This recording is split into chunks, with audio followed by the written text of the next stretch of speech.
It's the Sean Widmer Podcast. It's a journal by someone that just really doesn't like to write. It is a great day to podcast, especially for those of you watching on YouTube or watching the video on Spotify. Jerseyed up tonight. It happened this afternoon. Damian Lillard's a Blazer again. Oh my gosh, let's freaking go. I'm going to talk about a road trip to Nashville today on the podcast. A sad, sad, sad state in the world of relationships we've got to get into today. But kicking it off with Damian Lillard, because there's excitement and not excitement. It's a weird day to be a Blazers fan. It's a weird day to be a Dame Lillard fan. I'm a diehard Blazers guy. I love the NBA. So when my favorite team, until the Sonics come back, I know it's a bad caveat. When your favorite team brings back your favorite player from that team, it's an awesome deal. It's an awesome deal. And Damian Lillard, Blazer for 11 years, was the highest, gave me some of the highest of highs watching the NBA for a little over a decade. And I fell in love with the guy. He was awesome to watch. Left Portland to go try to get a ring with Giannis in Milwaukee. It didn't happen, and so now he's back. Now, there's good and there's bad to this. Bad. Damian Lillard tore his Achilles in the playoffs last year. He's probably not going to play the majority of the season next year, if any of the season next year.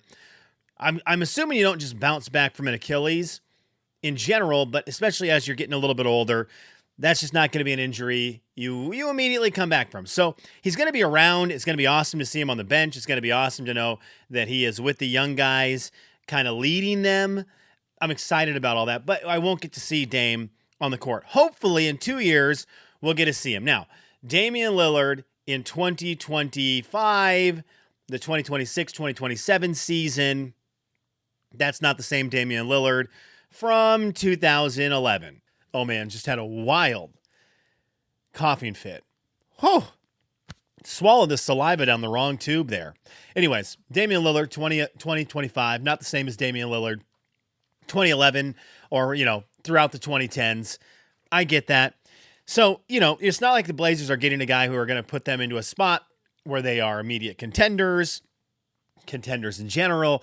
But with this team in their rebuild, the growing phases, it will be nice to have a familiar face to enjoy watching on any given night and just see it for that comfort food, right? Because that's what Damian Lillard's going to be. He's going to be comfort food in the midst of a lot of pains and difficulties of being a Blazers fans in terms of winning. I will say this, and then we'll move forward. Yang Hansen, the 16th pick in the NBA draft, was he 16th or 15th? The Blazers took him first-round pick this year. I was very sad, very down on it. He's crushing it in Summer League, which doesn't mean a ton, besides the fact that he looks good. He can play a little bit. He can play a lot of it. So there's excitement there too. I didn't want to spend too much time though talking about basketball tonight, because I could talk about, for those of you again on YouTube, holding up the Lillard, wearing the Lillard jersey, loving life, Dame time. Had to talk a little Dame because it has me fired up as a basketball fan in the middle of the summer. Okay, so I needed to tell a little story about a trip I made. And to the people who are Patreon members, I am going to record a Patreon episode in a little bit, and that will be up, I think, tonight on Patreon. And it's a little something that happened on my way to Nashville that's a separate entity, but something I just wanted to talk about, get off my chest because I need to vent about it. We'll talk about that on Patreon, thanks to those who support the channel and keep this thing going. Okay. My trip to Nashville, though. I went to Nashville and back the other day. And the reason I bring this up, well, there's a couple of reasons I bring this up, but I drove for work in one of our company vehicles to get to Nashville from my front door. Anna and I have done this a couple times. Anna does it a lot more than I do. 3 to 3.5 hours. It's not a bad drive to get to Nashville from Lexington, Kentucky. So I'm excited to make this drive. It's going to help out. I can help out with something in the building, alleviate some stress from some people in the building. I love being able to help out with stuff like that. There's stuff I need to do, but that is capable of being done later in the week, where the thing that we needed done was sort of time sensitive. So I was happy to be the guy to go out and get it done. So I'm going to drive down to Nashville, drive back. Not a big deal, 3.5 hours. Until you get in a company vehicle that you remember, oh yeah, I'm in a company vehicle. I need to be smart in general. And you want to have some realization of how you drive as a human. Now, I don't think I'm a bad driver, but I do know this. I am aggressive-er. I'm aggressive-er. I'm not the most aggressive. There's still people out there when I'm driving who just blow by me, are weaving in and out of traffic, and they terrify me. But I'm more aggressive than I am just right down the middle.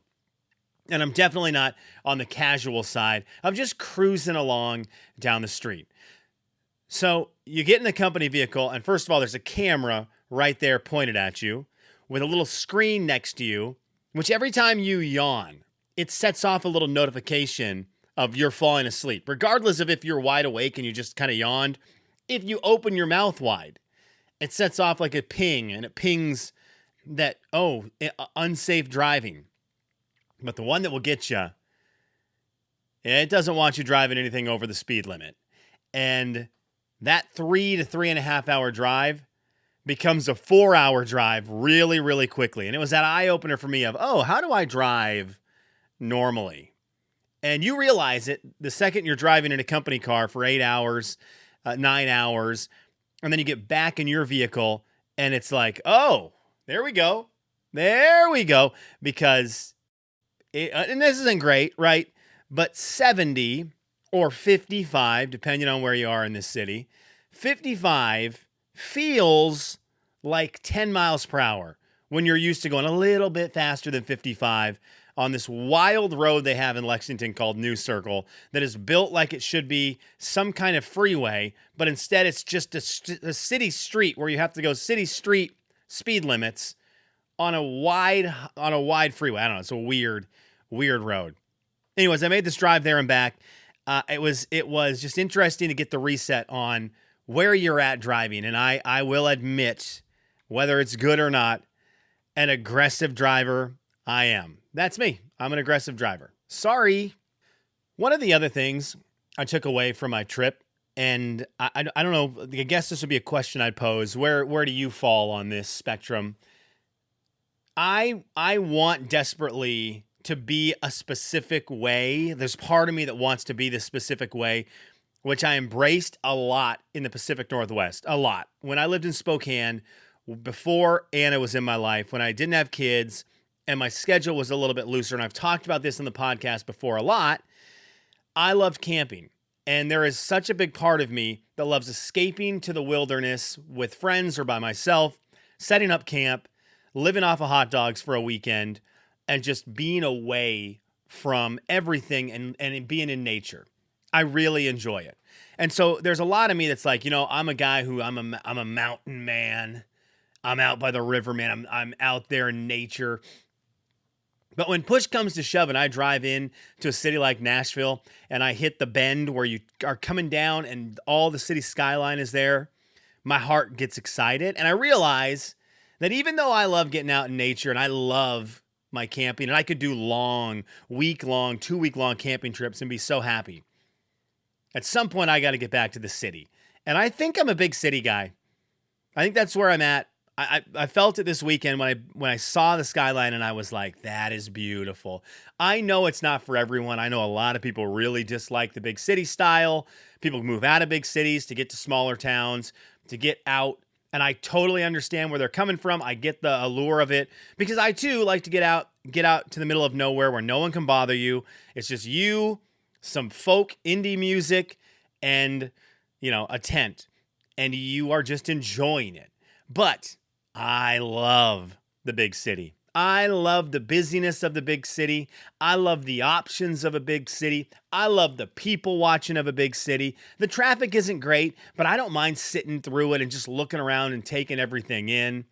The restaurant options, I was getting lunch after I picked up the equipment I needed to pick up, and the possibilities were endless. They were endless. There's just amazing restaurants and all the different kinds and styles. And then, do you want Thai food? Here's 30 different Thai food restaurants, some of them different styles of just Thai food. And you're like, this is the big city life. I love this. So I just wanted to get on here and say big city boy, Sean Timothy Widmer. I hate doing this one right here. Kelly's, what are you into?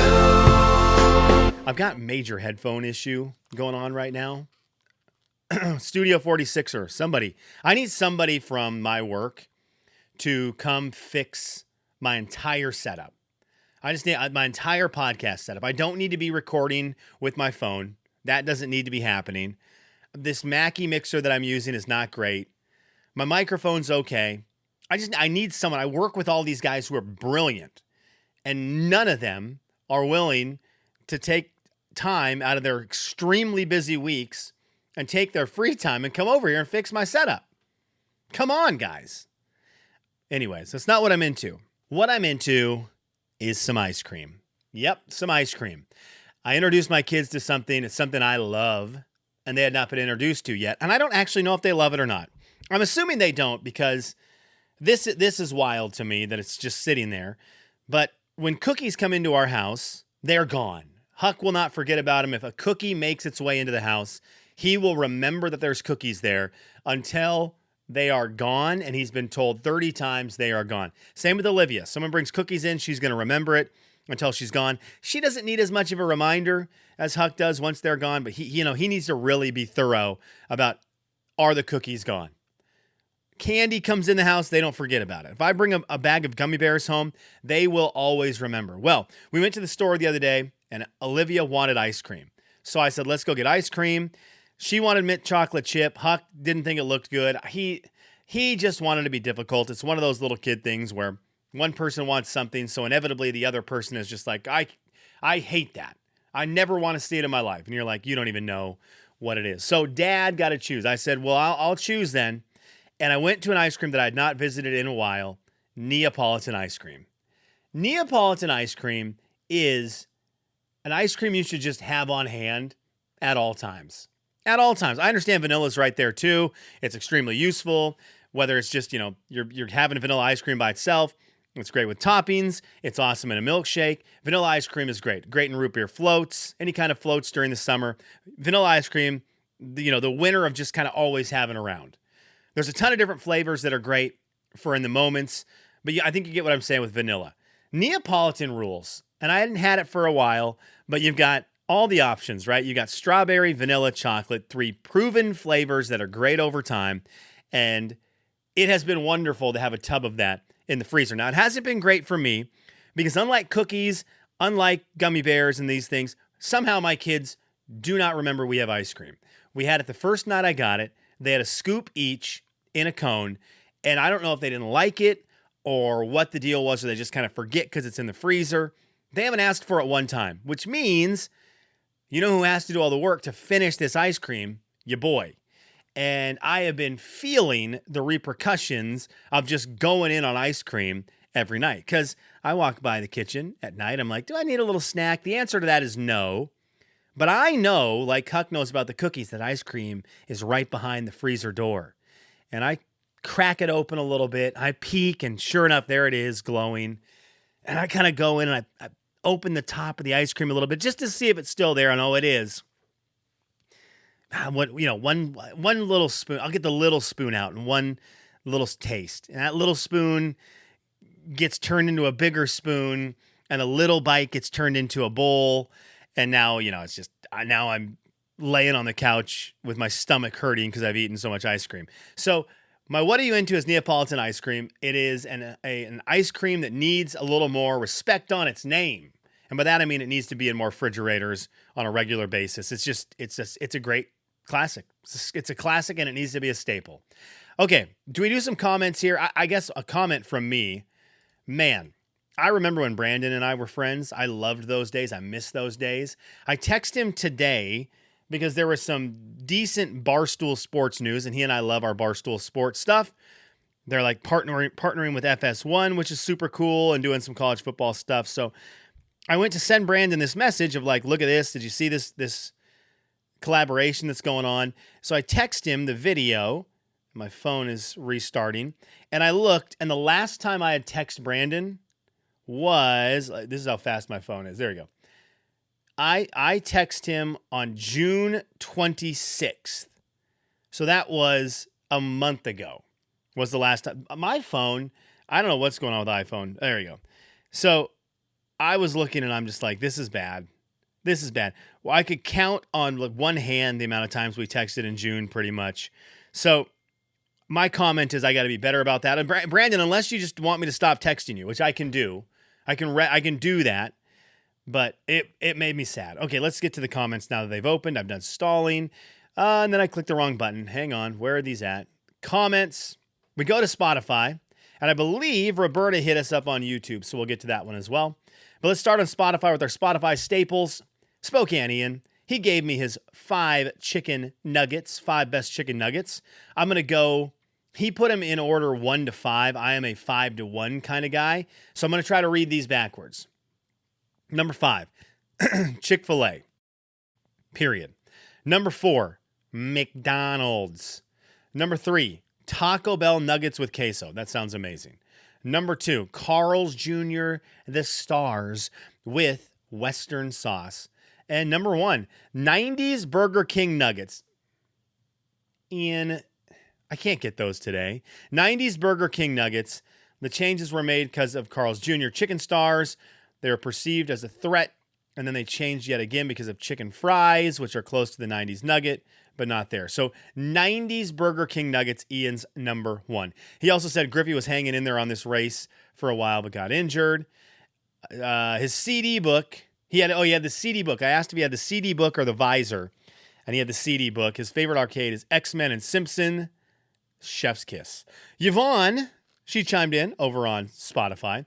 By the way, Doug, her husband, said Superman was good. Was good. So do the guys at my work. I want to see it.